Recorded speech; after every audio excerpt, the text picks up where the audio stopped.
Have you ever had a child come to you and say, that's not on my IEP, or you can't do this because that's not my plan?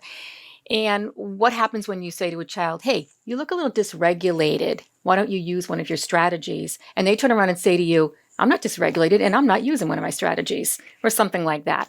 That can be truly aggravating. But here's where I see the problem. The problem is they know a little too much. When we put behavior plans in place, behavior plans we've got to remember are for adults. They're what we do in response to the behavior. The child doesn't always have to be in on that.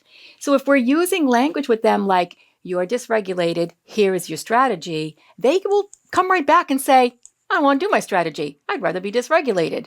So think about that before you give them too much information. We have too many kids that are coming to us saying, this is why I can't do this because, it's just part of who I am. We don't want to lower the bar for our kids. We want them to be able to get better, overcome challenges, and be as successful as they can possibly be. So when you're going to respond to their behavior, you know the strategies. They don't need to always know the condition.